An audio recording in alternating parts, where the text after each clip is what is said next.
Hey guys, Scott here from the Marriage Ministry team. This month in our leadership development, we're going to talk about the topic of unmet expectations.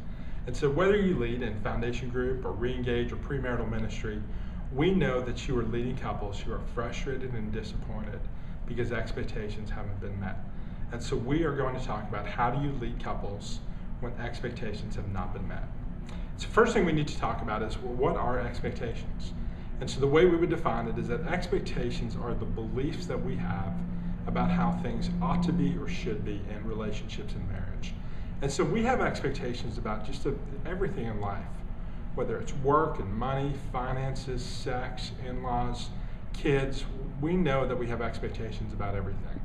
And we know that those expectations are not going to be met. And when they're not met, it often leads to feelings of disillusionment and sadness and frustration and anger. And so you as leaders in marriage ministry are going to have to know how to lead couples when expectations aren't met. And so what you need to do, we're going to talk through just a few things you do as you lead couples. First thing that you'll do when expectations aren't met is that you're going to want to talk to your couple about why those expectations haven't been met. And so typically it's one of three reasons we found for why expectations aren't met. First is that often we're just not aware of what our expectations are. It's subconscious, it's the way that we've been raised, it's the way that we've learned it from television or movies or friends or family. And we have expectations and we're just not aware of them. And when those expectations aren't met, it leads to that frustration and sadness and anger. Second is that we may be aware of our expectations, but they just may be completely unrealistic. For instance, we may have an unrealistic expectation about sexual intimacy, that we're going to have sex every single night of the week. And while we may be aware of it and we may speak it to our partner, it just may be our spouse, it just may be completely unrealistic. Third is that we just don't communicate about them. They're unspoken expectations.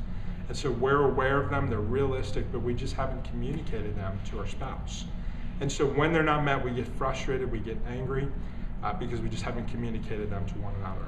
And so what we need to do is that we need to learn how to become aware of our expectations. We need to lead our couples in how they can become aware of them, of how to make them more realistic by talking them through and having conversations about them, and they just need to communicate.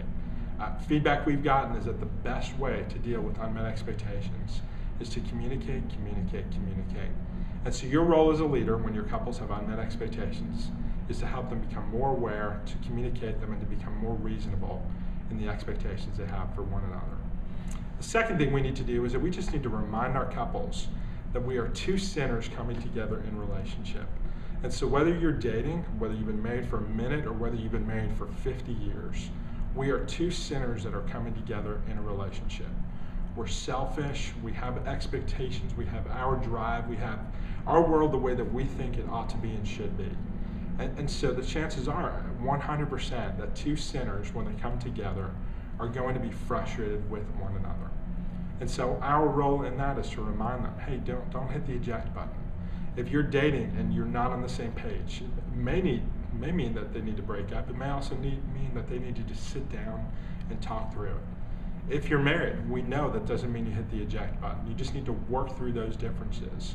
And as we talked about a minute ago, just becoming aware and communicating through expectations.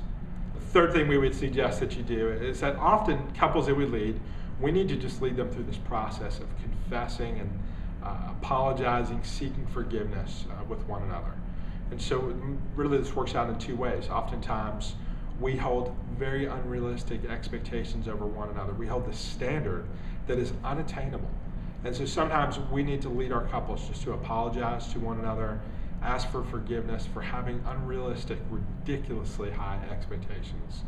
The other side of it is that our selfishness gets in the way.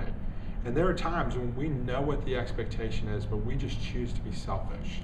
And so we need to encourage our couples to apologize, to seek forgiveness for falling short in meeting expectations that our spouse may have. Fourth thing that we want to do when couples that we lead have unmet expectations is to teach them, frankly, just to believe the best about one another. Andy Stanley at North Point Community Church in Atlanta talks about this great difference that exists between our expectations and reality. And he talks about the gap that exists between expectations and reality. And when that gap exists, we have two choices. We either assume the worst about our spouse or our boyfriend, girlfriend, fiance, or we choose to believe the best about them. And what Andy would say is that 1 Corinthians 13, the classic love chapter, in verse 7, it talks about love, believing all things, and hoping all things, enduring all things. And so one key element in that is that we need to learn how to believe the best out of one another. That's what love looks like. That's what Christ-centered biblical love looks like. When we believe the best about one another and not assuming the worst. And so when the couples you leave had unmet expectations, encourage them to believe the best and then seek clarification when expectations aren't met. The last thing that we want you to do as you coach couples through unmet expectations is just to remind them that the unmet expectations are a great opportunity to serve one another. When my expectations aren't met, it's an opportunity to serve my spouse, to really exemplify what Paul talks about in Philippians 2 of putting others' needs before our own. And so that's what we would want you to do as leaders, is to encourage your couples when expectations aren't met to serve one another. It's okay if you don't get exactly what you want. It's okay if your expectations aren't met. Put their needs before your own. So we hope this helps you as you seek to lead your couples through unmet expectations.